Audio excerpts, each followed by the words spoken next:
നമസ്കാരം. എന്താണ് വാസ്തവം? ഈ പ്രോഗ്രാമിന്റെ പുതിയ എപ്പിസോഡിലേക്ക് എല്ലാ പ്രിയ പ്രേക്ഷകർക്കും സ്വാഗതം.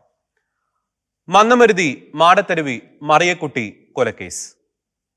ഭാരതത്തിന്റെ ചരിത്രത്തിൽ ആദ്യമായി ഒരു കത്തോലിക്ക പുരോഹിതൻ വധശിക്ഷയ്ക്ക് വിധിക്കപ്പെട്ട പ്രമാദമായ കേസ്.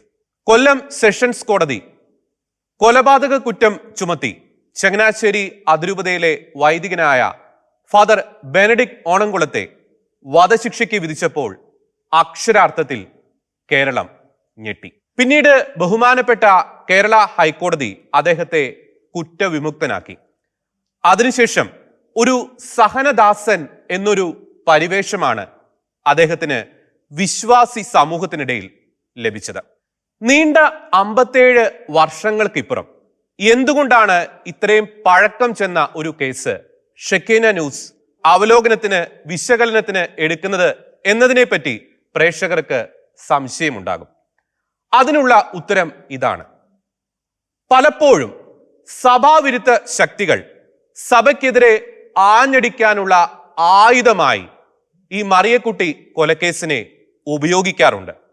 ഒപ്പം തന്നെ ബഹുമാനപ്പെട്ട കേരള ഹൈക്കോടതി ഫാദർ ബെനഡിക്ട് ഓണംകുളത്തെ കുറ്റവിമുക്തനാക്കിയെങ്കിലും പലരുടെയും മനസ്സിൽ അദ്ദേഹം ഇന്നും കളങ്കിതനാണ്, പ്രതിയാണ്.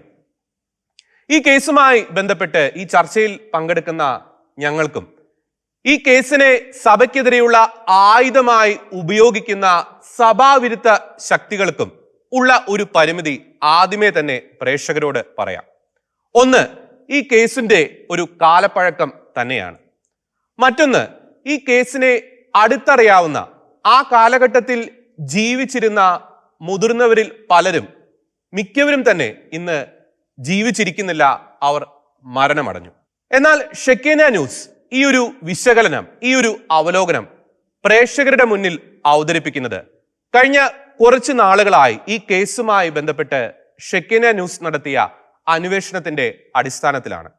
ഈ കേസിനെ അടുത്തറിയാവുന്ന, അടുത്ത് നിരീക്ഷിച്ച വ്യക്തികളുമായി നടത്തിയ ചർച്ചകൾ, ഈ കേസുമായി ബന്ധപ്പെട്ട് വിവിധ കോടതികൾ പുറപ്പെടുവിച്ച വിധിന്യായങ്ങൾ, ഈ കേസുമായി ബന്ധപ്പെട്ട് വിവിധ മാധ്യമങ്ങളിൽ വന്ന വാർത്തകൾ, ഒപ്പം തന്നെ ഫാദർ ബെനഡിക്ട് ഓണംകുളം ശുശ്രൂഷ ചെയ്ത ദേവാലയങ്ങളിലേക്ക് നടത്തിയ യാത്ര, ഒപ്പം ഈ കൊലപാതകം നടന്ന സ്ഥലത്തേക്ക് നടത്തിയ യാത്രയിൽ നിന്നും ലഭിച്ച വിവരങ്ങൾ, ഇതിന്റെയൊക്കെ അടിസ്ഥാനത്തിലാണ് ഷെക്കീന ന്യൂസ് ഈ വിശകലനം, ഈ അവലോകനം പ്രേക്ഷകരുടെ മുന്നിൽ അവതരിപ്പിക്കുന്നത്. എന്താണ് വാസ്തവം? ഈ പ്രോഗ്രാം ചർച്ച ചെയ്യുന്നു. ഫാദർ ബെനഡിക്ട് ഓണംകുളം കൊലപാതകിയോ അതോ വിശുദ്ധനോ? മറിയക്കുട്ടിയുടെ കൊലപാതകത്തിന് പിന്നിൽ പ്രവർത്തിച്ച കറുത്ത കരങ്ങൾ ഇപ്പോഴും കാണാമറയത്തോ? ഒരിക്കൽ കൂടി എല്ലാ പ്രേക്ഷകർക്കും സ്വാഗതം. ഞാൻ ജോർജി, എന്നോടൊപ്പമുള്ളത് ശ്രീ ജോജി, ശ്രീ അരുൺ.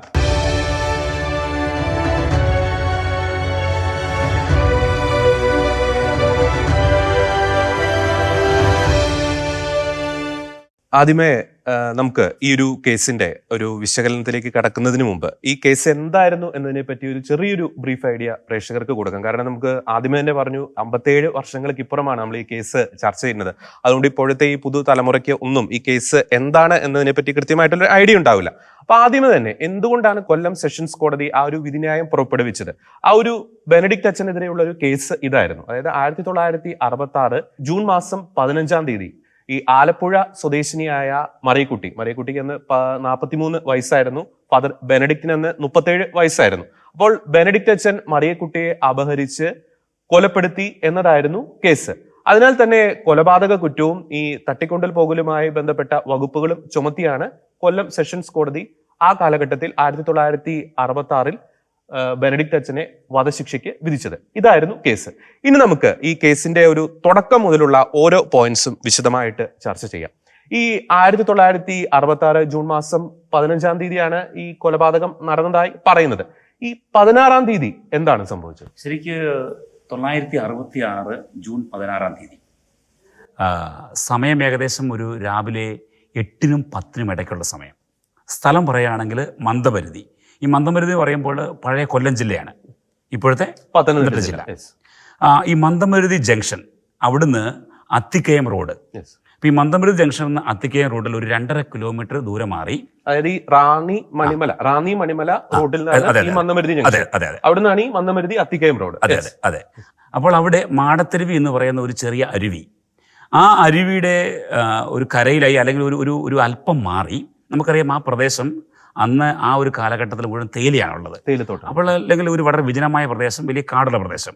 അവിടെ ആ സ്ഥലത്ത് ഒരു സ്ത്രീയുടെ അല്ലെങ്കിൽ ഒരു യുവതിയുടെ ജഡം, അപ്പോൾ ആ ജഡത്തിൽ ആ ഒരു യുവതിയുടെ പ്രായത്തെക്കുറിച്ച് പലരും പല രീതിയിലുള്ള അഭിപ്രായങ്ങളാണ് പറഞ്ഞത്. ചിലർ പറഞ്ഞു പ്രായം 25 പറഞ്ഞു, ചിലർ പറഞ്ഞു പ്രായം 35 പറഞ്ഞു. അങ്ങനെ പല രീതിയിലുള്ള ഇത് പറഞ്ഞു. അപ്പോൾ അതാണ് ശരിക്കും ഉണ്ടായിട്ടുള്ള ആ ഒരു സംഭവം.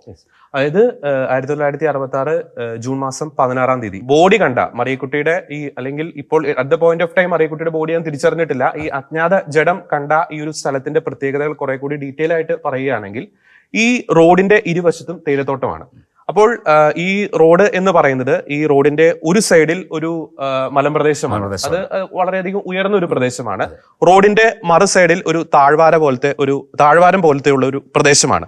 അതിന്റെ താഴ്വാരം പോലെയുള്ള ആ ഒരു പ്രദേശത്ത് തേയിലത്തോട്ടം തന്നെയാണ്. തേയിലത്തോട്ടത്തിന്റെ അപ്പുറത്തായി ഒരു ജോജി സൂചിപ്പിച്ചതുപോലെ മാടത്തരുവി, ആ ഒരു അരുവി ഒഴുകുന്നു. അതിന്റെ അപ്പുറത്ത് ഈ നിബിഡമായിട്ടുള്ള ഫോറസ്റ്റ് ഏരിയ ആണ്. അപ്പോൾ അന്നത്തെ കേസ് ഡയറിയിൽ നിന്നും ഈ കോടതിയുടെ നിരീക്ഷണങ്ങളിൽ നിന്നും വളരെ വ്യക്തമാണ്, പല സാക്ഷികളും പറയുന്നതിൽ നിന്നും വ്യക്തമാണ്, ഏകദേശമൊക്കെ ഒരു വിജനമായിട്ടുള്ള ഒരു പ്രദേശമാണ്. അപ്പോൾ ആ ഒരു പ്രദേശത്തുള്ള വീടുകൾ എന്ന് പറയുന്നത് ആ തോട്ടവുമായി ബന്ധപ്പെട്ട അതിന്റെ ഉടമസ്ഥരുടെ വീട്, ആ തോട്ടവുമായി ബന്ധപ്പെട്ട് അവിടെ ജോലി ചെയ്യുന്ന തൊഴിലാളികളുടെ വീട്. പക്ഷെ ഈ ബോഡി കിടക്കുന്ന ഈ ഒരു സ്ഥലത്തിന്റെ ഒരു ചുറ്റളവിൽ വീടുകളൊന്നുമില്ല എന്നതാണ് യാഥാർത്ഥ്യം, അല്ലെ? അതായത് ഈ ബോഡി കിടക്കുന്ന സ്ഥലത്തിന്റെ, അത് റോഡരികിലാണ് കിടക്കുന്നത്, റോഡിനോട് തൊട്ട് മാറിയിട്ടാണ് ഇത് കിടക്കുന്നത്, ബോഡി കിടക്കുന്നത്. ആ ബോഡിയുടെ അടുത്ത് ആ കിടന്നിരുന്ന സ്ഥലത്തിന് ഒരു 200 മീറ്റർ അകലെ ഒരു വീടുണ്ടായിരുന്നു. പിന്നീട് നമ്മൾ ഈ ബോഡി കിടക്കുന്ന സ്ഥലത്തിന്റെ ഒരു പ്രത്യേകത കൂടി ഒന്ന് മനസ്സിലാക്കണം. ഈ റോഡ് നിർമ്മിച്ചിരിക്കുന്നത് പാറ വെട്ടി നിർമ്മിച്ച ഒരു റോഡാണ്. അപ്പം ഇരു സൈഡിലും തേയിലത്തോട്ടമുണ്ട്. അതിനാൽ തന്നെ ഈ റോഡ് സൈഡിൽ ഈ പാറ കഷ്ണങ്ങളും ഒക്കെ ചിതറിക്കിടക്കുന്ന ഒരു സാഹചര്യം ആ കാലഘട്ടത്തിൽ ഉണ്ടായിരുന്നു. ഒപ്പം തന്നെ അധികം ആൾ പെരുമാറ്റമില്ലാത്ത അല്ലെങ്കിൽ യാത്ര ഇല്ലാത്ത, ആൾ സഞ്ചാരം ഇല്ലാത്ത ഒരു റോഡായിരുന്നു അത്. ഒപ്പം തന്നെ മറ്റൊരു കാര്യം കൂടി, ആ റോഡിൽ നിന്ന് കുറെ കൂടി മുന്നോട്ട് പോയി കഴിഞ്ഞാൽ, അതായത് മന്നമരുതിയിൽ നിന്ന് കുറെ കൂടി ഈ ബോഡി കിടക്കുന്ന ഭാഗത്തു നിന്നും കുറെ കൂടി മുന്നോട്ട് പോയി കഴിഞ്ഞാൽ ഈ കണ്ണമ്പള്ളി എന്ന് പറയുന്ന ഒരു സ്ഥലത്തിലേക്കാണ് എത്തിച്ചേരുന്നത്. അതാണ് ഈ റോഡിന്റെ ഒരു പ്രത്യേകത. അപ്പോൾ ഈ റോഡ് സൈഡിൽ തന്നെയാണ് ഈ ബോഡി കിടക്കുന്നത്. തൊട്ടടുത്ത് നിബിഡമായ ഫോറസ്റ്റ് ഉണ്ട്, തേയിലത്തോട്ടമുണ്ട്. പക്ഷെ ആ ബോഡി കിടക്കുന്ന ഒരു ലൊക്കേഷൻ എന്ന് പറയുന്നത് ഈ റോഡ് സൈഡിൽ തന്നെയാണ്. ആൾ സഞ്ചാരം അധികമില്ല, പക്ഷെ ആളുകൾ യാത്ര ചെയ്യുന്ന റോഡ് തന്നെയാണ്. നമ്മൾ മറ്റൊരു രീതി പറയുകയാണെങ്കിൽ, ആ റോഡിൽ നിന്ന് ഒരു അല്പം ഉള്ളിലേക്ക് പോവുകയാണെങ്കിൽ എന്നാ പറഞ്ഞ ഒരു വളരെ നിബിഡമായ കാടാണുള്ളത്, അല്ലെങ്കിൽ വളരെ ഒരു രഹസ്യമായ പ്രദേശങ്ങളാണുള്ളത്. എന്നാൽ അവിടെയൊന്നുമല്ല ബോഡി കിടന്നത് എല്ലാവർക്കും വളരെ ഈസി ആയിട്ട് കാണാൻ സാധിക്കുന്ന, അല്ലെങ്കിൽ കുറച്ചുകൂടി ഒരു അല്ലെങ്കിൽ ആ ഒരു ജനങ്ങൾ വരാൻ സാധ്യതയുള്ള ഒരു പ്രദേശത്താണ് കിടന്നത്. നമുക്കിനി ഈ ജൂൺ മാസം 1966 ജൂൺ മാസം 16 ഈ രാവിലെ 8 മണി മുതൽ ഈ പുലർച്ചെ മുതൽ പിന്നീട് അങ്ങോട്ട് നടന്ന സംഭവങ്ങളൊന്നും വളരെ പെട്ടെന്നൊന്ന് ചർച്ച ചെയ്യാം. അപ്പോൾ നമ്മൾ ഈ ബോഡി ആദ്യം കണ്ടതിനെ കുറിച്ച് പറയുമ്പോൾ തന്നെ അവിടെ 2 വേർഷനുണ്ട് ശരിക്കും. കോടതിയുടെ വിധിന്യായ പ്രകാരം പറയുന്നത് തോട്ടത്തിൻ്റെ റൈറ്ററായ മിസ്റ്റർ ഉണ്ണി അല്ലെങ്കിൽ മത്തായി മാത്യു എന്ന വ്യക്തിയാണ് ആദ്യം കണ്ടത്. എന്നാലും മറ്റു വേർഷനിൽ പറയുന്നത് തോട്ടത്തിൽ അല്ലെ ആ സമയങ്ങളിൽ അവിടെ തേയില കൊളുമ്പ് പറിക്കാൻ വന്ന സ്ത്രീകളാണ് ആദ്യം കണ്ടതെന്ന് പറയുന്നു. അതിൽ തന്നെ ഒരു ശാരദ എന്ന് പറഞ്ഞ ഒരു സ്ത്രീയുടെ പേരാണ് പ്രത്യേകം പറഞ്ഞു കേൾക്കുന്നത്. പക്ഷേ നമുക്കറിയാം, ഈ കോടതിയുടെ വിധിന്യായത്തിൽ ഈ വിചാരണ വേളയിൽ ഈ കേസുമായി ബന്ധപ്പെട്ട സാക്ഷികൾ പറയുന്ന ഒരു വെർഷനാണ് നമുക്ക് അതിൽ സ്റ്റിക്ക് ഓൺ ചെയ്യാം. അതിൽ പറയുന്ന ഒരു പോയിന്റ് ഇതാണ്. അതായത് ഈ തോട്ടത്തിന്റെ ഈ റൈറ്ററായ ഉണ്ണി എന്ന വ്യക്തി, അദ്ദേഹത്തിന് മറ്റൊരു പേരുണ്ട് അല്ലെ, മത്തായി മാത്യു. അദ്ദേഹം തന്റെ കൃഷിസ്ഥലത്തേക്ക് രാവിലെ വരുന്ന ആ ഒരു സമയത്ത് ഈ റോഡരികിൽ ഈ ഒരു ബോഡി കിടക്കുന്നു. അപ്പോൾ അദ്ദേഹം ആദ്യം ചെയ്തത്, നമുക്ക് തലേദിവസത്തെ ചെറിയ ഒരു ഇൻസിഡന്റിലേക്ക് കൂടി ഒന്ന് പോകേണ്ടിയിരിക്കുന്നു. കാരണം അദ്ദേഹത്തിന്റെ ഒരു മൊഴി പ്രകാരം തലേദിവസം രാത്രി, അതായത് 1966 ജൂൺ മാസം 15 രാത്രി ഏകദേശം 11:45 കൂടി അദ്ദേഹം ഒരു ശബ്ദം കേട്ട് ഉണരുകയാണ്. അദ്ദേഹത്തിന്റെ വീട് നാം ഒന്നുകൂടി സ്പെസിഫൈ ചെയ്യേണ്ടിയിരിക്കുന്നു. ഈ ബോഡി കിടന്ന ആ ഒരു സ്ഥലം, അതിന്റെ മുകളിൽ ഒരു മലമ്പ്രദേശമുണ്ട്. അവിടെയായിട്ടാണ് ഈ അദ്ദേഹത്തിന്റെ വീട് സ്ഥിതി ചെയ്യുന്നത്. എനിക്കൊന്ന് ആ ഒരു ഡിസ്റ്റൻസ് കൂടി ഒന്ന് 200 മീറ്റർ മാറിയാണ് അദ്ദേഹത്തിന്റെ വീട് സ്ഥിതി ചെയ്യുന്നത്. അപ്പോൾ അദ്ദേഹം രാത്രി ഒരു 11:45 കൂടി അദ്ദേഹം ഞെട്ടി ഉണരുകയാണ്, ഒരു സ്ത്രീയുടെ ഒരു ശബ്ദം കേട്ടിട്ട്. ആ ഒരു വാചകം പറയുന്നുണ്ട് അല്ലെ, അതെ, എന്നെ കൊല്ലുന്ന, എന്റെ തലക്കടിക്കുന്ന എന്ന് പറഞ്ഞൊരു, എന്റെ തല പൊളിഞ്ഞ് എന്ന് പറഞ്ഞൊരു വാചകം കേട്ടാണ് അദ്ദേഹം ഉണരുന്നത്. അപ്പൊ അദ്ദേഹം ടോർച്ചടിച്ച് നോക്കുന്നു. അപ്പം സമയം നോക്കുമ്പോൾ രാത്രി 11:45. ടോർച്ചടിച്ച് നോക്കുന്നു, ആരാ എന്ന് ചോദിക്കുന്നു, മറുപടിയൊന്നും കിട്ടുന്നില്ല. അപ്പോൾ അദ്ദേഹം വിചാരിക്കുന്നത് സ്വാഭാവികമായിട്ടും ഈ മലയുടെ, അദ്ദേഹത്തിന്റെ വീട് സ്ഥിതി ചെയ്യുന്ന ഈ ഒരു ഉയർന്ന കുന്നിന്റെ ഓപ്പോസിറ്റ് ആയിട്ട് ഒരു ആശാരിയുടെ വീടുണ്ട്. അവിടെ സ്ഥിരം ഈ ഭാര്യയും ഭർത്താവും അവിടെ ഒരു ക്ലാഷ് ഉണ്ടാവുന്ന, അല്ലെങ്കിൽ കലഹം ഉണ്ടാവുന്ന ഒരു സിറ്റുവേഷൻ ഉണ്ട്. അപ്പൊ അവർ തമ്മിൽ കലഹിച്ചതാകാം എന്ന് വിചാരിച്ച് അദ്ദേഹം കിടന്നു. അപ്പോൾ ഈ ബോഡി കണ്ടതിന് ശേഷം അദ്ദേഹം നേരെ വീട്ടിലേക്കാണ് പോകുന്നത്. അപ്പൊ അദ്ദേഹം ഭാര്യയോട് പറയുന്നു, ഇങ്ങനെ ഒരു ബോഡി കിടക്കുന്നുണ്ട്. അപ്പം തലേദിവസം നമ്മൾ ആ ഒരു കേട്ട ശബ്ദം ചിലപ്പോൾ ഈ കൊലപാതകവുമായി ബന്ധപ്പെട്ട ഒരു ഇതായിരിക്കാം എന്നുള്ള രീതിയിൽ അദ്ദേഹം ഭാര്യയോട് പറയുന്നു. അദ്ദേഹം ഉടനെ തന്നെ തീരുമാനിക്കുന്നു റാന്നി പോലീസ് സ്റ്റേഷനിലേക്ക് പോയി ഈ വിവരം അറിയിക്കാം എന്ന് പറയുന്നു. അദ്ദേഹം റാന്നി പോലീസ് സ്റ്റേഷനിലേക്ക് പോകുന്ന വഴിക്ക് ഈ തോട്ടത്തിന്റെ ഉടമ എന്ന് പറയുന്നത് ഒരു തോമസ് എന്ന് പറഞ്ഞൊരു, തൊമ്മി തോമസ് എന്ന് പറഞ്ഞൊരു വ്യക്തിയാണ്. അപ്പൊ പോകുന്ന വഴിക്ക് ഈ തൊമ്മി തോമസിന്റെ ഒരു വേലക്കാരൻ കുഞ്ഞു എന്ന് പറയുന്ന ഒരു വ്യക്തിനെ കാണുന്നു. അദ്ദേഹം ഈ കുഞ്ഞിനോട് ഇത് പറയുന്നു. കുഞ്ഞ് ഏകദേശം ഒരു 8:30 കൂടി ഈ ഒരു ബോഡി അദ്ദേഹം കുഞ്ഞും കാണുന്നു. കുഞ്ഞ് നേരെ ചെന്ന് ഈ തോട്ടത്തിന്റെ ഉടമയായ, സ്ഥലത്തിന്റെ ഉടമയായ തൊമ്മി തോമസിനോട് ഈ വിവരം പറയുന്നു. ടോമി തോമസ് അതിനുശേഷം ഈ കാര്യം അവിടുത്തെ പഞ്ചായത്ത് പ്രസിഡന്റിനെ അറിയിക്കാനായിട്ട്, പഴവങ്ങാടി പഞ്ചായത്ത് പ്രസിഡന്റ് ജോർജ്, അതെ, അദ്ദേഹം നിർദ്ദേശിച്ചതനുസരിച്ചാണ് പിന്നീട് റാന്നി പോലീസ് സ്റ്റേഷനിൽ ചെന്ന് ഈ കാര്യം അറിയിക്കുകയാണ്. അവിടുത്തെ അന്നത്തെ SI കരുണാകരൻപിള്ളിയാണ്. അപ്പൊ അദ്ദേഹം അന്ന് ഏകദേശം ഒരു 2 മണിക്ക് ശേഷമാണ് ഇത് അറിയിക്കുന്നത്. 2 മണിയോട് കൂടിയാണ് അറിയിക്കുന്നത്. അപ്പോൾ അതിനുശേഷം റാന്നി പോലീസ് സ്റ്റേഷനിൽ കരുണാകരൻപിള്ളയും പിന്നെ ഒരു ഫോട്ടോഗ്രാഫറും കൂടി അവർ വരുന്നു. അവർ ഈ ബോഡി കാണുന്നു, ഇൻക്വസ്റ്റ് കാര്യങ്ങൾ നടക്കുന്നു, ഫോട്ടോ എടുക്കുന്നു. ഇത്രയും കാര്യങ്ങളാണ് അവിടെ സംഭവിക്കുന്നത്. അപ്പോൾ ഈ ഒരു കൊലപാതകവുമായി ബന്ധപ്പെട്ട് ഇൻക്വസ്റ്റ് നടത്തുന്നു. ഈ റാന്നി പോലീസ് സ്റ്റേഷനിലെ SI 88/1966, അതാണ് ഈ ബെനഡിക്ട് അച്ഛന്റെ കേസിന്റെ കേസ് നമ്പർ, സമാനമായിട്ടുള്ള ഒരു കേസ് നമ്പർ അതാണ്. ആ ഒരു കേസ് നമ്പറിൽ ഈ ഒരു കേസ് രജിസ്റ്റർ ചെയ്യുന്ന ആദ്യ ഘട്ടത്തിൽ 302 വകുപ്പ് പ്രകാരം കൊലപാതകവുമായി ബന്ധപ്പെട്ടാണ് ആ ഒരു കേസ് രജിസ്റ്റർ ചെയ്യുന്നത്. തുടർന്ന് ഈ SI, റാന്നി പോലീസ് സ്റ്റേഷനിലെ SI, അദ്ദേഹം തുടർ നടപടികൾ സ്വീകരിക്കുന്നുണ്ട്, ഇൻക്വസ്റ്റ് ചെയ്യുന്നു. ഒപ്പം തന്നെ ഈ പത്തനംതിട്ട CIക്ക് അദ്ദേഹം ഒരു എക്സ്പ്രസ് റിപ്പോർട്ട് അയക്കുന്നുണ്ട്, ഇതുമായി ബന്ധപ്പെട്ട റിപ്പോർട്ട് അയക്കുന്നുണ്ട്, KM ജോസഫ്. യെസ്. അതിനുശേഷം അദ്ദേഹം 2 കോൺസ്റ്റബിൾമാരെ, അവര് PW ഈ കേസിലെ 37-38 സാക്ഷികളാണ്, അവരെ ബോഡിക്ക് കാവൽ നിർത്താൻ അദ്ദേഹം നിർദ്ദേശം കൊടുക്കുന്നു. അവർ ബോഡിക്ക് കാവൽ നിൽക്കുന്നു.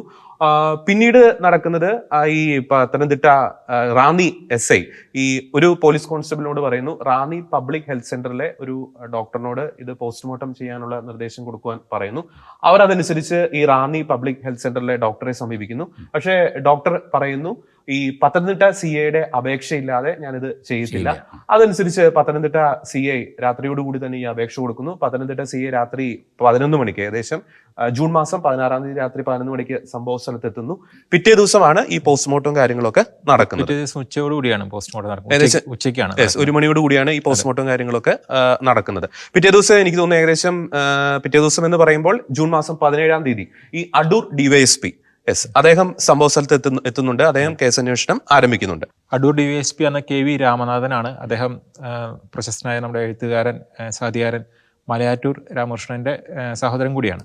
അപ്പോൾ ഇദ്ദേഹം ഈ പോസ്റ്റ്മോർട്ടം നടക്കുന്ന ഒരു പ്രത്യേകതയുണ്ട്. കാരണം സാധാരണ പോസ്റ്റ്മോർട്ടം നടക്കുന്ന രീതിയിലല്ല പോസ്റ്റ്മോർട്ടം നടക്കുന്നത്. സാധാരണയായിട്ട് പോലീസ് സർജനാണ് പോസ്റ്റ്മോർട്ടം നടത്തേണ്ടത്, പക്ഷേ ഇവിടെ നേരെ തിരിച്ചാണ് ഉണ്ടാകുന്നത്. അതുപോലെ തന്നെ ഈ പോസ്റ്റ്മോർട്ടം നടക്കുന്നതും ഈ സംഭവ സ്ഥലത്ത് വെച്ച് തന്നെയാണ് പോസ്റ്റ്മോർട്ടം നടക്കുന്നത് എന്നൊരു പ്രത്യേകതയും കൂടിയാണ്. അല്ലെങ്കിൽ നമ്മൾ മനസ്സിലാക്കേണ്ട മറ്റൊരു കാര്യം എന്ന് വെച്ചാൽ, നമ്മുടെ ഈ ഒരു പോസ്റ്റ്മോർട്ടത്തിൽ കുറച്ചൊരു അസ്വാഭാവികതകൾ കാണുന്നുണ്ട്, അല്ലെങ്കിൽ കുറച്ച് കാര്യങ്ങൾ മറച്ചു വെക്കാനുള്ള ചില പരിശ്രമം, അല്ലേ? പലരും ആരോപിക്കുന്നുണ്ട്. പിന്നീട് ഈ പോസ്റ്റ്മോർട്ടത്തെ കുറിച്ച് പല പരാതികളുണ്ടായി. ഈ പോസ്റ്റ്മോർട്ടം നടത്തിയ ഡോക്ടർക്ക് ഈ വിഷയത്തിൽ വലിയ പ്രാവീണ്യം ഇല്ലാത്തൊരു ഡോക്ടറായിരുന്നു ചെയ്തതെന്നാണ് നമുക്ക് അറിയാൻ സാധിച്ചത്. അപ്പോൾ നമ്മൾ ഈ പോസ്റ്റ്മോർട്ടം വരെയുള്ള കാര്യത്തിലേക്ക് എത്തി നിൽക്കുന്നു.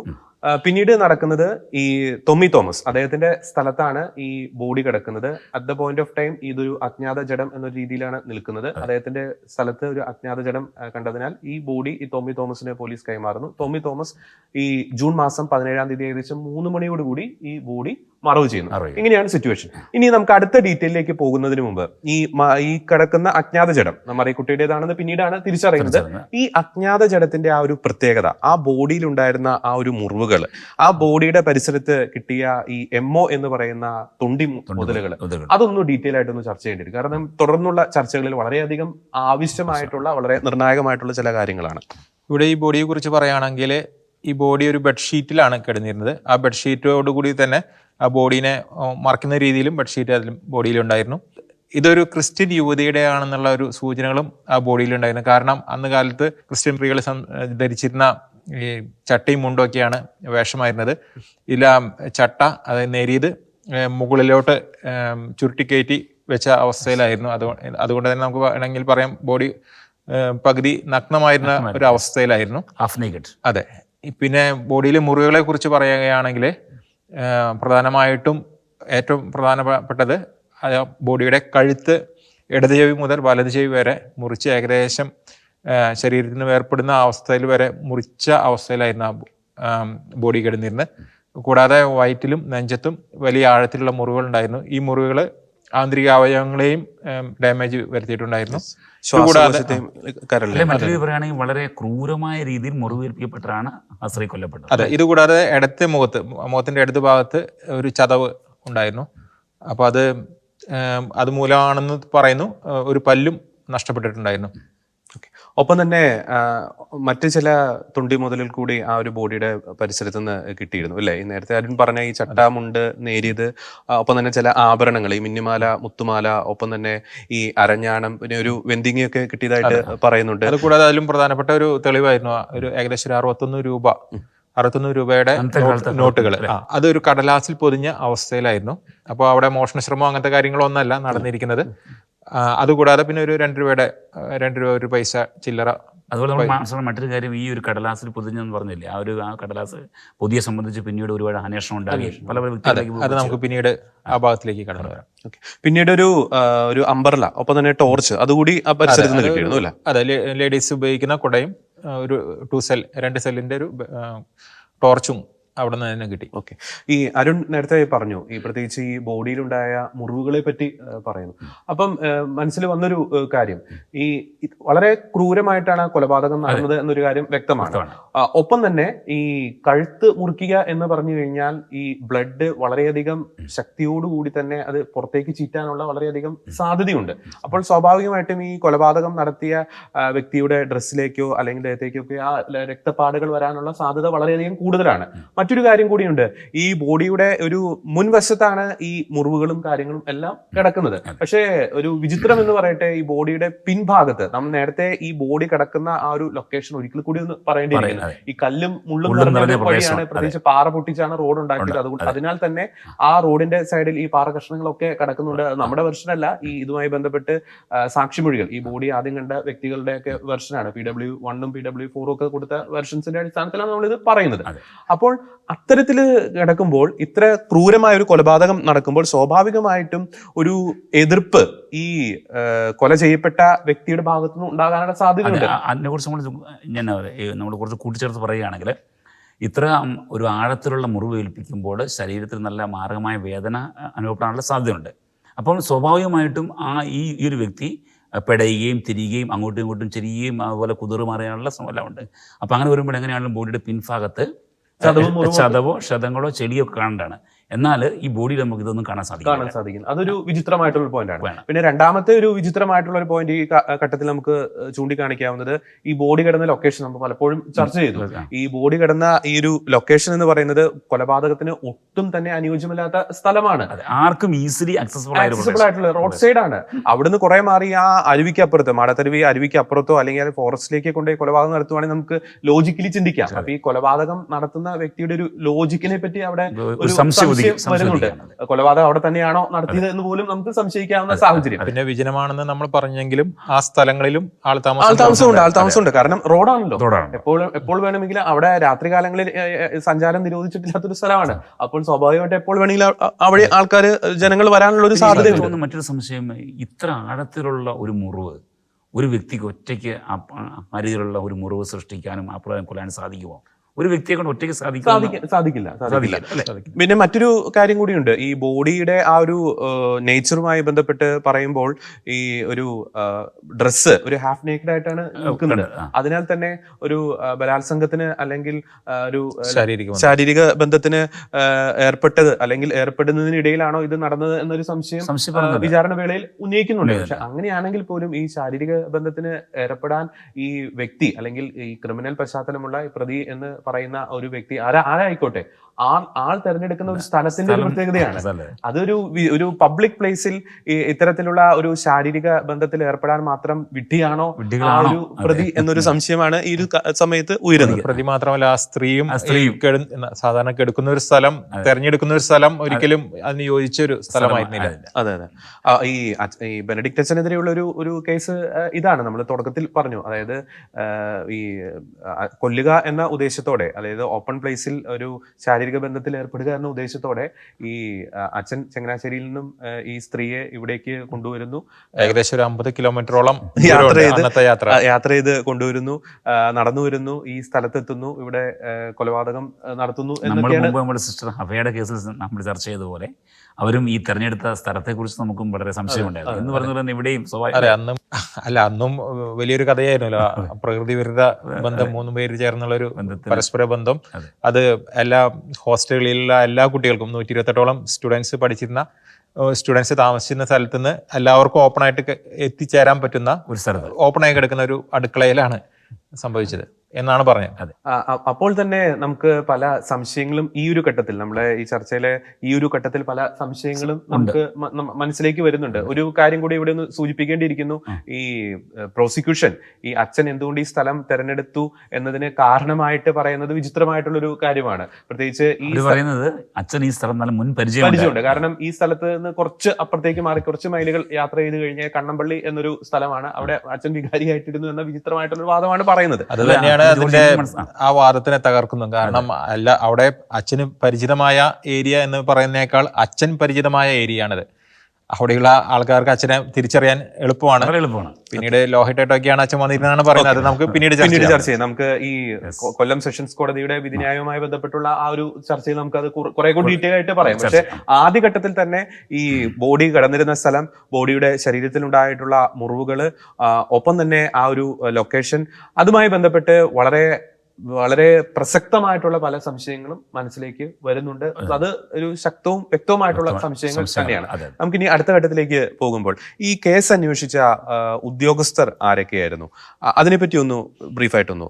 ഇത് നമ്മൾ നേരത്തെ സൂചിപ്പിച്ചിരുന്നു. ആദ്യം കേസ് എത്തുന്നത് റാന്നി പോലീസ് സ്റ്റേഷനിലോട്ടാണ്. അപ്പോൾ റാന്നി പോലീസ് സ്റ്റേഷനിൽ അന്നുണ്ടായിരുന്നത് കരുണാകരൻപള്ളിയാണ്, SI ആയിരുന്നു അദ്ദേഹം. അതിനുശേഷം പിന്നീട് പത്തനംതിട്ട CI KM ജോസഫ്, തുടർന്ന് അടൂർ DYSP KV രാമനാഥൻ, പിന്നെ ഇതിൻ്റെ എല്ലാം മേൽനോട്ടം വന്നിരുന്നത് അന്ന് കൊല്ലം ജില്ലയാണ്. കൊല്ലം ജില്ലാ പോലീസ് സൂപ്രണ്ട് ജയറാം പടിക്കൽ, അദ്ദേഹം വളരെ കുപ്രസിദ്ധനും കൂടിയാണ്. കരുണാകരൻ മുഖ്യമന്ത്രിയായിരുന്ന കാലത്ത് രാജൻ വധക്കേസുമായിട്ട് ബന്ധപ്പെട്ട് അദ്ദേഹം പ്രശസ്തനായിരുന്നു, കുപ്രസിദ്ധി ആർജിച്ച, പിന്നീട് ജയിലിൽ കഴിയേണ്ടി വന്ന. ഈ ജയറാം പടിക്കലിനെ കുറിച്ച് പറയുമ്പോൾ അദ്ദേഹം ഈ സർവീസിൽ കയറിയ ഒരു കാലഘട്ടമായിരുന്നു. അദ്ദേഹത്തിന്റെ സർവീസിന്റെ ആദ്യ നാളുകളായിരുന്നു. ജൂനിയർ ഓഫീസറായിരുന്നു. പക്ഷെ അദ്ദേഹത്തെ സംബന്ധിച്ച് അദ്ദേഹത്തിന് കിട്ടുന്ന ഒരു കേസ് ഏത് വിധേനയും തെളിയിക്കുക എന്ന ഒരു പിടിവാശിയുള്ള വ്യക്തിത്വമുള്ള ഒരു വ്യക്തി കൂടിയായിരുന്നു, പോലീസ് ഉദ്യോഗസ്ഥൻ കൂടിയായിരുന്നു അദ്ദേഹം.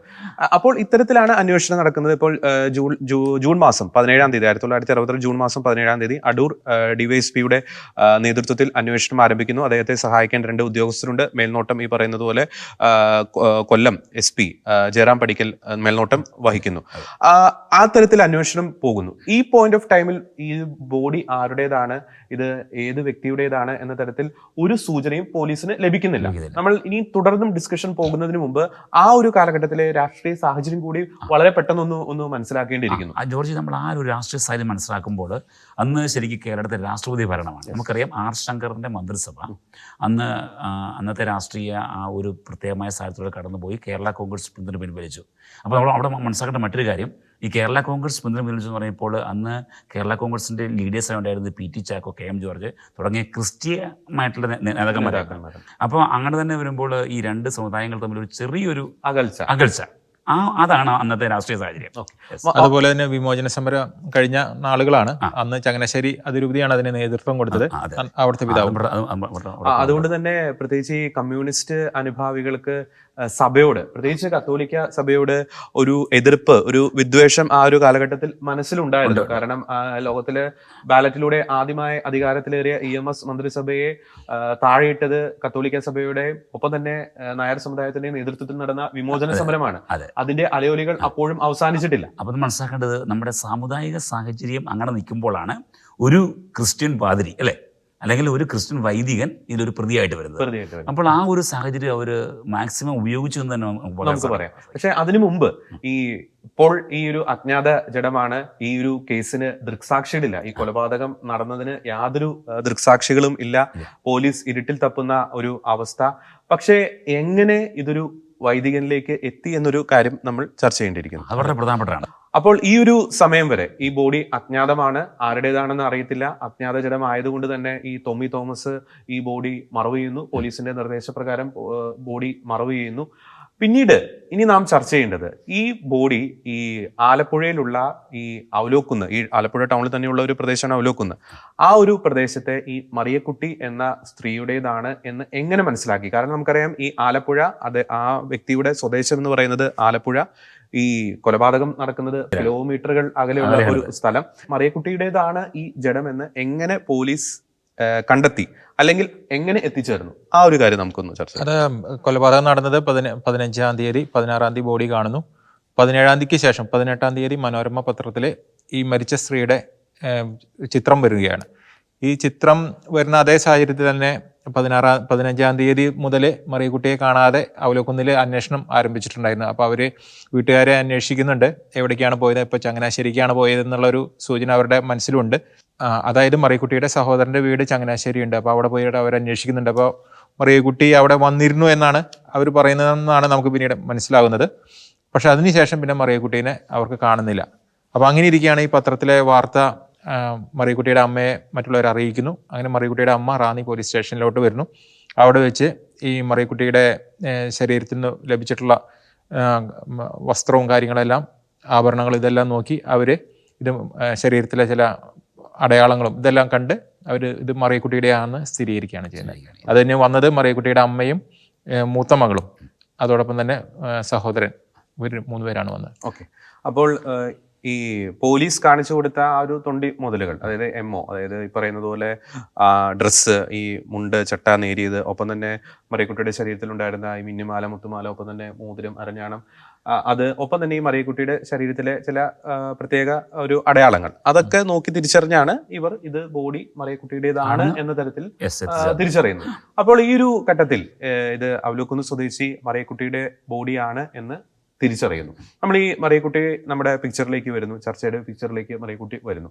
അപ്പോൾ പിക്ചറിൽ വന്നതിനാൽ നമുക്കിനി മറിയക്കുട്ടിയുടെ ഒരു കുടുംബ പശ്ചാത്തലം, ഒരു ഫിനാൻഷ്യൽ ബാക്ക്ഗ്രൗണ്ട്, ഒപ്പം തന്നെ ഒരു സാമൂഹികമായിട്ടുള്ള ഒരു പശ്ചാത്തലം കൂടി ഒന്ന് ചർച്ച ചെയ്യണം, അല്ലെ? ഈ മറിയക്കുട്ടി താമസിക്കുന്നത് ആലപ്പുഴ അവലോക്കുന്നിലാണ്. അതായത് ആലപ്പുഴ തത്തമ്പള്ളി സെന്റ് മൈക്കിൾ ഇടവകയിലായിട്ട് വരും. അപ്പോൾ ഈ മറിയക്കുട്ടിക്ക് 3 ഭർത്താക്കന്മാരാണ് ഉണ്ടായിരുന്നത്. 3 പേരും ഈ സംഭവം നടക്കുന്ന സമയത്ത് മരിച്ചു കഴിഞ്ഞിരുന്നു. അപ്പോൾ ആദ്യത്തെ ഭർത്താവിൽ നിന്ന് ഒരു മകളുണ്ട്. പിന്നീട് 2ാമത്തെ ഭർത്താവിൽ നിന്ന് മക്കളില്ല. 3ാമത്തെ ഭർത്താവിൽ നിന്നാണ് മറ്റ് മക്കൾ വരുന്നത്. 4 മക്കളാണ് അങ്ങനെ ആ കണക്കിലുള്ളത്. അതുകൂടാതെ മറിയക്കുട്ടിയുടെ ഈ 3ാമത്തെ ഭർത്താവ് പാരലൈസ് ആയിട്ട്, അതായത് തളർവാദം പിടിച്ച് കിടക്കുന്ന ഒരു സമയത്ത് ഒരു കൊച്ചുകൂടി ഉണ്ടാകുന്നുണ്ട്. ഒരു ആൺകുട്ടിയാണ് ഉണ്ടാകുന്നത്. ആ സമയത്താണ് മറിയക്കുട്ടി പ്രഗ്നന്റ് ആവുന്നത്, ലാസ്റ്റ് അവസാനമായിട്ട് പ്രഗ്നന്റ് ആവുന്നത്. അതായത് മറിയക്കുട്ടി മരിക്കുന്ന സമയത്ത് ഈ കുട്ടിക്ക് 2 വയസ്സുണ്ടായിരുന്നു. അപ്പോൾ ആ ഭർത്താവ് തളർവാദം പിടിപെട്ട് കിടപ്പിലാകുന്നു. ശാരീരിക ബന്ധത്തിനുള്ള യാതൊരു സാധ്യതയും ഇല്ലാത്ത ഒരു അവസരത്തിൽ മറിയക്കുട്ടി വീണ്ടും പ്രഗ്നന്റ് ആയത് ആ കുടുംബത്തിൽ കലഹം സൃഷ്ടിച്ചു. ഇതൊക്കെ നമ്മൾ പറയുന്നത് നമ്മുടെ അനുമാനമോ ഒന്നുമല്ല. ഈ പറയുന്ന കൊല്ലം സെഷൻസ് കോടതി, ഒപ്പം തന്നെ ഹൈക്കോടതി വിധി, ആ വിചാരണ വേളയിൽ ഹൈക്കോടതിയുടെയും അല്ലെങ്കിൽ ഈ കോടതിയുടെയും, പ്രത്യേകിച്ച് കൊല്ലം സെഷൻസ് കോടതിയുടെയും ഹൈക്കോടതി ഒബ്സർവേഷൻസ് ആണ് നമ്മുടെ ഒരു നിഗമനം. ഈ കലഹത്തിനൊടുവിൽ മറിയക്കുട്ടിയുടെ ഈ പറഞ്ഞ 3ാമത്തെ ഭർത്താവിനെ, ആ ഭർത്താവിന്റെ ആദ്യത്തെ കെട്ടിലുള്ള മൂത്ത മകള് അവള് കൊണ്ടുപോവാണ്. അപ്പൊ അതിനുശേഷം ഇപ്പം മറിയക്കുട്ടി ഭർത്താവില്ല, കൂടിയില്ല. മറിയക്കുട്ടിയും മറിയക്കുട്ടിയുടെ അമ്മയും 2 സഹോദരന്മാരും മക്കളും അതെ, ഇങ്ങനെ ഇവരെല്ലാവരും കൂടി ചാക്കോ എന്ന് പറഞ്ഞ സഹോദരന്റെ ഒരുക്കി കൊടുത്തിട്ടുള്ള ഒരു ഷെൽട്ടറിലാണ് മറിയക്കുട്ടി താമസിച്ചിരുന്നത്. ഓക്കെ. അപ്പോൾ മറിയക്കുട്ടി ആ ഒരു കാലഘട്ടത്തിൽ വളരെയധികം ദുരിതങ്ങളിലൂടെയാണ് കടന്നു പോകുന്നത്. ഓൾറെഡി പ്രഗ്നന്റ് ആണ്, കുടുംബത്തിൽ കലഹം ഉണ്ടാകുന്നു, ഭർത്താവ് ഇറങ്ങിപ്പോകുന്നു, ഒപ്പം തന്നെ സാമ്പത്തികമായിട്ടുള്ള പരാധീനതകളൊക്കെ ഉണ്ടാകുന്നു. തുടർന്ന് 1964 ഈ മറിയക്കുട്ടിയുടെ ഏറ്റവും ഇളയ മകനെ അത് ഡെലിവറി ചെയ്യുന്നു. അതിനുശേഷം 2 വർഷങ്ങൾക്കിപ്പുറം ഈ ഭർത്താവ് മരിച്ചു പോകുന്നു. അങ്ങനെയുള്ളൊരു സാഹചര്യമാണ് നിലവിൽ മറിയക്കുട്ടിയുടേത്. കുടുംബത്തെ മുന്നോട്ട് കൊണ്ടുപോകാൻ പറ്റാത്ത ഒരു സാഹചര്യം. ആ ഒരു സാഹചര്യത്തിലാണ് നിലവിൽ മറിയക്കുട്ടി ജീവിക്കുന്നത്. അപ്പോൾ ഈ കുട്ടിയുടെ ജനനത്തിന് ശേഷം, അതായത് ഈ 1964 ഈ കുട്ടിയുടെ ജനനത്തിന് ശേഷം ഈ വിചാരണ വേളയിൽ പല സാക്ഷികളും പറഞ്ഞതിന്റെ ഒരു അടിസ്ഥാനത്തിൽ നമുക്ക് ഒരു ഇൻഫറൻസിലേക്ക് എത്താൻ സാധിക്കുന്നത് മറിയക്കുട്ടിയുടെ ജീവിതം ഒന്ന് മാറുന്നുണ്ട് അല്ലെ? അതെ, സാമ്പത്തികമായിട്ട് വളരെ ദരിദ്രമായ ഒരു അവസ്ഥയിലായിരുന്നു മറിയക്കുട്ടി. പള്ളികളിൽ നിന്നൊക്കെ പോയി അവിടെ വിതരണം ചെയ്തിരുന്ന ആ കാലത്ത് വിതരണം ചെയ്തിരുന്ന അമേരിക്കൻ മാവ് എന്ന് പറഞ്ഞ ഗോതമ്പൊടിയും പാൽപ്പൊടിയും എല്ലാം കളക്ട് ചെയ്തിട്ട് അതൊക്കെ കൂടിയാണ് മറിയക്കുട്ടി കുടുംബം പുലർത്തിയിരുന്നത്. അങ്ങനെയുള്ള സാഹചര്യത്തിൽ ഈ കുട്ടി ഉണ്ടായതിനു ശേഷം മറിയക്കുട്ടിയുടെ സാമ്പത്തിക സ്ഥിതി വളരെ പുരോഗമിക്കുകയും അതുപോലെ ഈ ആ സമയത്ത് മറിയക്കുട്ടിയുടെ കാതിലും അതുപോലെ കൈകളിലൊക്കെ വില കൂടിയ ആഭരണങ്ങൾ അല്ലേ, ആ രീതിയിൽ സാമ്പത്തികമായി വളരെ ഉയർന്ന അവസ്ഥയിലല്ലോ. അതവിടെ ഒരു സാക്ഷിമൊഴിയും കൂടി കോടതിയിൽ വന്ന ഒരു സാക്ഷിമൊഴിയാണ്. അതായത് മറിയക്കുട്ടി പലചരക്ക് സാധനങ്ങൾ വാങ്ങാൻ പോകുന്ന ആ കടയിൽ പറ്റ് തുടങ്ങിയിരുന്നു എന്ന് പറഞ്ഞു കഴിഞ്ഞാൽ ക്രെഡിറ്റിന് പറ്റ് തുടങ്ങി ഒരു ആഴ്ച 2 ആഴ്ച കൂടുമ്പോൾ 100 രൂപയോ 200 രൂപയോ 50 രൂപയൊക്കെ ആയിട്ട് ആ പറ്റ് കൊടുത്തു തീർക്കുന്നത്. അപ്പൊ മറ്റൊരു കാര്യമുണ്ട്, ഈ 100 രൂപ 200 എന്ന് പറയുമ്പോൾ വലിയ പൈസയാണ് അല്ലേ അടുത്ത് വരുമ്പോൾ. അപ്പോൾ ഇങ്ങനെയാണ് മറിയക്കുട്ടിയുടെ ഒരു ജീവിതം മുന്നോട്ട് പോയിക്കൊണ്ടിരിക്കുന്നത്. അതിനിടയിലാണ് അപ്രതീക്ഷിതമായിട്ട് ഈ ഒരു കൊലപാതകം സംഭവിക്കുന്നത്. ഒപ്പം എടുത്തു പറയേണ്ട മറ്റൊരു കാര്യം കൂടിയുണ്ട്. ഈ കുട്ടിയുടെ ജനനത്തിന് ശേഷം പലപ്പോഴും മാസത്തിൽ 1-2 തവണ മറിയക്കുട്ടി പുറത്തേക്ക് പോകുമായിരുന്നു. ഈ കുട്ടിയുടെ കൂടെ കൂട്ടിയിട്ട്, അതായത് 2 വയസ്സുള്ള ഈ ആൺകുട്ടീനെ കൂടെ കൂട്ടി മറിയക്കുട്ടി പുറത്തേക്ക് പോകുമായിരുന്നു. തിരിച്ചു വരുമ്പോൾ വലിയ ചില സംഖ്യകളൊക്കെ മറിയക്കുട്ടിയുടെ കയ്യിൽ ഉണ്ടായിരുന്നു എന്ന് പറയുന്നു. നമ്മളതിന്റെ 100-200 നോട്ട് അത് ഹൈക്കോടതി വിധിന്യായത്തിൽ കൃത്യമായിട്ടുണ്ട്, നമ്മുടെ നിഗമനമല്ല, അതിനകത്ത് കൃത്യമായിട്ട് പറയുന്നുണ്ട്. അപ്പോൾ അങ്ങനെയായിരുന്നു ഒരു സാഹചര്യം മുന്നോട്ട് പോയിക്കൊണ്ടിരുന്നത്. പക്ഷേ മറിയക്കുട്ടി ഇങ്ങനെ പൈസ സമ്പാദിക്കുന്നു, അല്ലെങ്കിൽ അത്തരത്തിൽ ജീവിതം മറയുന്നു. പെട്ടെന്ന് 1966 ജൂൺ മാസം 15-ാം തീയതി മുതൽ മറിയക്കുട്ടിയെ കാണാതാകുന്നു അല്ലെ? ജൂൺ മാസം 15-ാം തീയതി ഉച്ചയോടുകൂടിയാണ് മറിയക്കുട്ടി വീട്ടിൽ നിന്ന് ഇറങ്ങുന്നത്. 1 മണിക്ക് ഇറങ്ങിയെന്നാണ് വീട്ടുകാർ പറയുന്നത്. എല്ലാ പ്രാവശ്യവും ഈ വീട്ടിൽ നിന്ന് ഇറങ്ങുമ്പോൾ ഈ ഇളയ മകൻ കൂടെ ഉണ്ടായിരുന്നു. പക്ഷെ അപ്രാവശ്യം ഇറങ്ങിയപ്പോൾ ഇളയ മകൻ കൂടെ ഉണ്ടായിരുന്നില്ല. അപ്പോൾ ഇങ്ങനെയാണ് കാര്യങ്ങൾ ഇപ്പോൾ ഈ ഒരു കേസിന്റെ ഈ ഒരു ഘട്ടത്തിൽ എത്തി നിൽക്കുന്നത്. പക്ഷേ കേരള സഭയെ ആകമാനം ഞെട്ടിച്ചുകൊണ്ട്, കേരളത്തെ ആകമാനം ഞെട്ടിച്ചുകൊണ്ട് എങ്ങനെ ഈ മറിയക്കുട്ടി കൊലക്കേസിൽ, ഒരു ദൃക്സാക്ഷികളും ഇല്ലാതിരുന്ന മറിയക്കുട്ടി കൊലക്കേസിൽ, ഒരു റോഡരികിൽ കണ്ട ഒരു കൊലപാതകം നടന്നു എന്ന് പറയപ്പെടുന്ന ആ ഒരു കേസിൽ എങ്ങനെ ഒരു വൈദികൻ പ്രതിയായി? തീർച്ചയായും ഇന്ത്യൻ നീതിന്യായ വ്യവസ്ഥയുടെ അല്ലെങ്കിൽ ഇന്ത്യൻ കുറ്റാന്വേഷണ ചരിത്രത്തിൽ കേട്ടുകേൾവിയില്ലാത്ത ചില ആശങ്ക ജനിപ്പിക്കുന്ന ചില ഗൂഢ തന്ത്രങ്ങളാണ് അടുത്ത എപ്പിസോഡിൽ ഇനി മറ നീക്കി പുറത്തു വരാൻ പോകുന്നത്. എല്ലാ പ്രേക്ഷകർക്കും നന്ദി.